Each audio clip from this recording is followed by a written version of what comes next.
parables, are kind of a lesson in a story. And they're usually fun attention getters when we hear the parables that Jesus told. And most of the time, they aren't too hard to understand. And that's kind of the point. They help to clarify certain concepts. Here with this parable of the sower, it may have been a little bit more difficult. Jesus goes on in verse 18. We hear he actually explains the parable that he just told about rocky soil and hard soil and all of that, and of course, fertile soil. As he begins this parable, he says a sower went out to sow. In other words, a farmer went out to plant. Now, my dad is a farmer, and I grew up on a farm, and my dad has a tractor, and he pulls this big, or as my son has a tractor. My son says, when he was little, tractor. That's the way he said, tractor. So it's hard to say tractor these days without going, tractor. So anyway, my dad has a tractor, and he pulls this planter with it, a big planter, and it's kind of intricate. He puts seeds in these big hoppers, and one little thing goes along and pushes the soil out, and then the seeds drop, and then another one comes behind and pushes the soil on top of that. It's a pretty technical process today. But in Jesus' day, they planted a little bit different. They didn't have tractors. So in Jesus' day, they planted more like if you've ever seen someone or fed chickens yourself, they sowed seed, just kind of had a seed bag, and they would sow seed by just scattering the seed about. It's not a very efficient method of planting. See, you waste a lot of seed doing that. Some falls on hard ground and it can't take root. Some falls on rocky ground and it withers, and some gets choked out by the weeds and never really gets a chance to grow. But some gets in the ground in good soil, and it grows, and it produces a harvest. Now, often when we tackle this parable, when we preach on this particular parable, we go into analyzing the ground. What kind of ground are you? Are you rocky ground or hard ground or got a lot of weeds, sin in your life? Or are you fertile ground? Well, rather than deciding what kind of ground we are today or the kind of ground we want to be, I want to do something a little bit different with this parable this morning. What I want to do is focus on the farmer. So after planting all this seed, the farmer plants all this seed, knowing that much of it never going to grow. The harvest, though, was still plentiful. Think about the seeds that you sow every day or over a week or over your lifetime. How much you do that seems to be a waste of time. Now, I know some of you have met our oldest daughter, Afton. She's grown, so she hasn't been here a whole lot. She's a civil engineer in Houston. And y'all have heard me brag on our younger two, Sarah and Ethan, and their athletic accomplishments in basketball and football and tennis. They were even in a tennis tournament yesterday and did very well, and won their divisions. All that. You've heard me talk about their accomplishments athletically. But Afton's a little bit of a different story. See, when she was in junior high, her basketball coach told us that she'd never seen anyone work so hard to accomplish so little. Well, the truth of the matter is, by her sophomore year, she actually ended up being a starter on the varsity, was named the district MVP, and went on to achieve all-state honors. She didn't get discouraged by some of the things, some of the things that were in her way, some of this discouraging things. She just kept working at these things, and for her, the harvest was certainly plentiful. Sometimes when we don't see things going our way, or we'll sit back and after we've met up with several roadblocks and say, well, what's the use? For example, why do I preach 15 to 20 minutes every week when I know the average attention span is about 3 minutes? Is anybody listening? Is it making a difference in anyone's life? Well, I hope so. I hope so. I think that's in part the point, or at least part of the point of this parable of the farmer here, to just keep sowing. We have to just keep sowing. We can't get discouraged in inviting people to church. I know that less than 10% of everybody that we invite to church is going to take us up on it. But don't get discouraged. 1 in 10 just might. We say things like, most of the people I know already go to church, somewhere. So I don't need to invite those folks. Or maybe sometimes this happens, somebody that had a bad experience at church, and you don't want to alienate the friendship, so you say, well, I'm not gonna bother with that because that could damage our friendship. I'm not gonna invite them to church or anything. Or I know this person so-and-so is so busy. I'll wait till things calm down a little bit before I invite them to church. Or maybe you've already asked 9 people and all 9 have said no. But people in sales will tell you that every time you get a no, you're 1 no closer to a yes. You can't get discouraged in evangelism or anything else that you do for the Lord that you think might not be producing fruit, because some falls rocky, hard, weedy, but some on fertile soil. This parable of the sower should give us hope. Hope that not all the good that we do is in vain. Sometimes it feels like that. But this parable is in part a cautionary note to us to avoid burnout. Burnout, doesn't just happen because you're working too much or working too hard. Burnout can happen when we're working so hard, but we are discouraged by the results we see. I think maybe there was a little burnout starting to set in as we've worked on building a new campus. Some of you may be visiting here for the first time. We've been in the process of building an entire new church campus for quite some time, since before I arrived as pastor at Christ Fellowship. That has already been in the works. I hear that we actually had a groundbreaking about 3 years ago, and then things kind of seemed to stall for a while after that, for a variety of reasons. I guess you could say that through that process, some of our efforts have fallen on rocky ground, some on hard, some in weeds, but I've also found that some has fallen on fertile ground.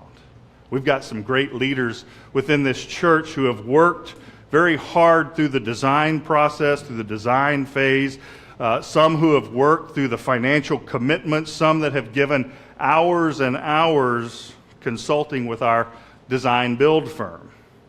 And guess what? The harvest will be plentiful. As a matter of fact, we are a little bit closer to the harvest than you might realize. We've been here in Braun Hall for several years. Been in Braun Hall since this church began. It's where we began as a seedling. We've thrived, but seedlings are not meant to remain in their starter containers.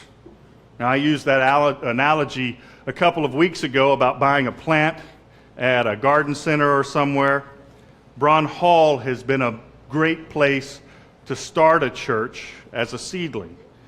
But in order to fulfill our mission, we must seek out that fertile ground. And I had gone and bought this a few days back. It needs to be watered.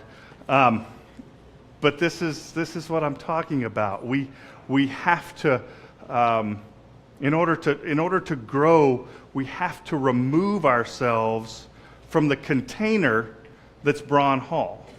And even if you look at this, dry as it is, you can see that even the roots are pressing up against the sides of the container, seeking out that soil, seeking out that ground in which it needs to be able to be planted and thrive from that point forward.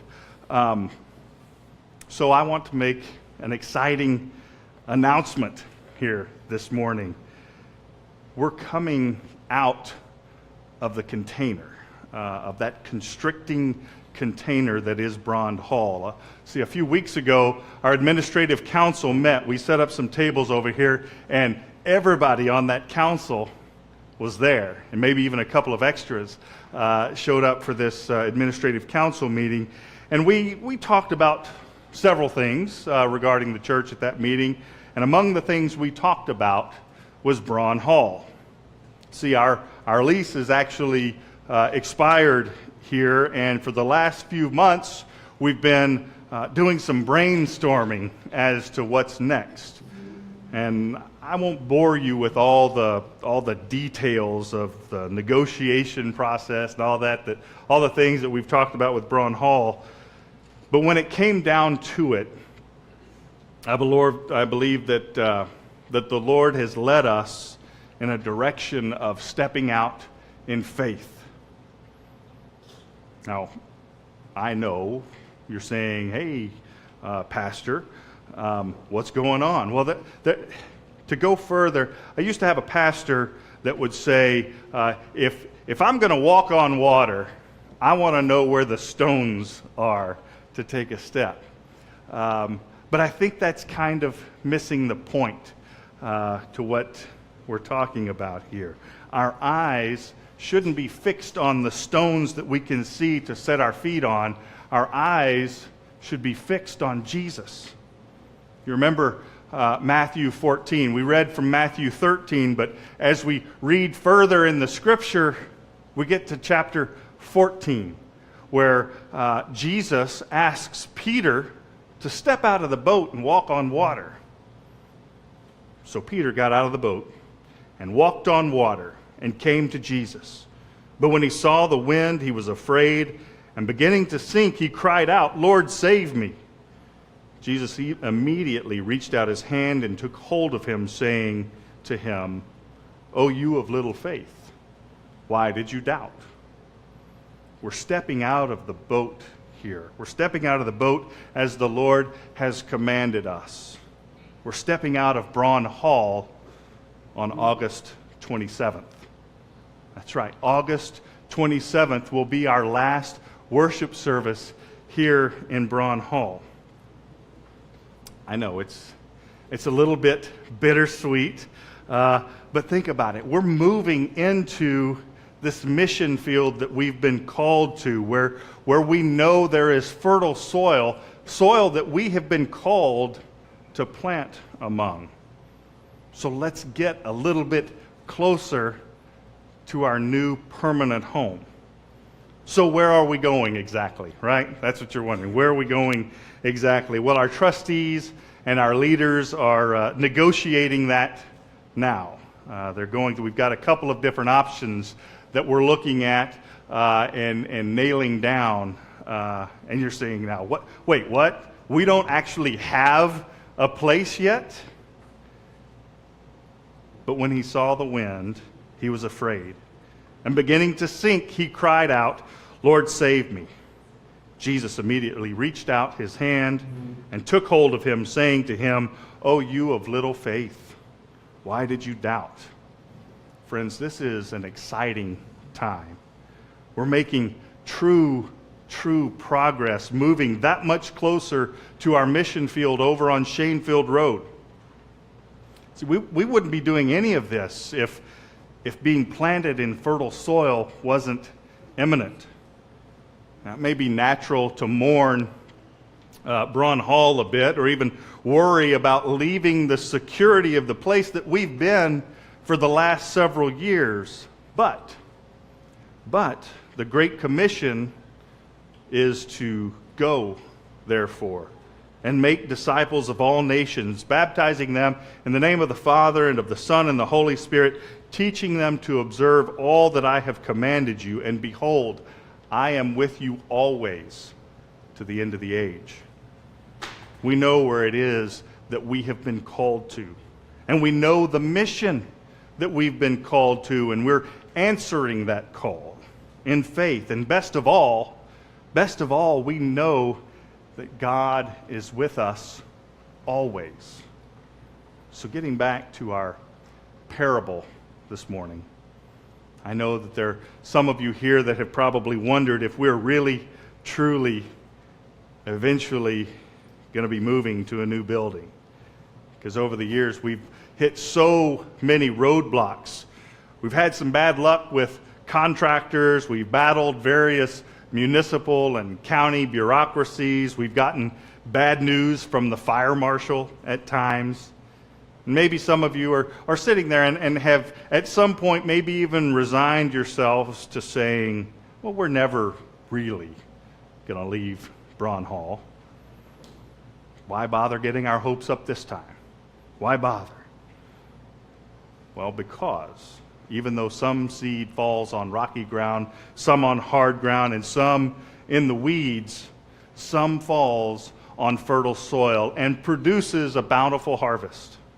God promises a bountiful harvest, an abundant harvest. Now, I want to be clear. This parable isn't just for the church, Christ Fellowship, and where we're moving. It's for us as individuals as well. Primarily, this parable is to encourage our attitudes as we come up against roadblocks or discouraging circumstances, even in our personal lives. Some seeds fell by the roadside. Others fell on rocky ground. Others fell among thorns. Others fell on good soil and produced an abundant harvest. Some 100-fold. We've got 24 hours in a day. 24 hours in a day, and at the end of it, most of us are lucky if we can point to one good thing that we accomplished that day. Not for lack of working, but that's just the way it is sometimes. Think about the greatest home run hitters in our lifetime. Babe Ruth led baseball in home runs for many years, but he also led the league in strikeouts. That's right. An oak tree produces tons of acorns. Most of them are going to be eaten by deer or by squirrels, or they're just going to fall in the shade of the tree and never actually take root and become an oak tree. But every now and then, one does. And that one that does, it also produces tons of acorns. Even Jesus in this parable that we read today, it starts off talking about how he went out on this boat because there were so many in the crowd that came to hear him speak. All those people in the crowd that heard even Jesus speak that day, how many of those people do you think went right back to living their daily lives just like they did the day before? My guess is probably at least some of them did. And as he sowed, some seeds fell on the path, and the birds came and ate them up.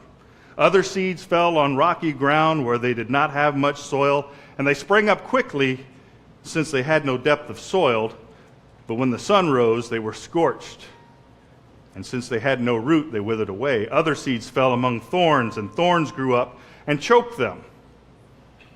But other seeds fell on good soil and brought forth grain, some 100-fold, some 60, some 30. In spite of our obstacles, in spite of the discouragement and things that we come up against from time to time, God prevails. So when you begin to lose hope or feel like you're just spinning your wheels, cling to this parable. Keep sowing with the confidence that you are reaching good soil in ways that you might not have ever imagined. Just keep sowing. God bless you.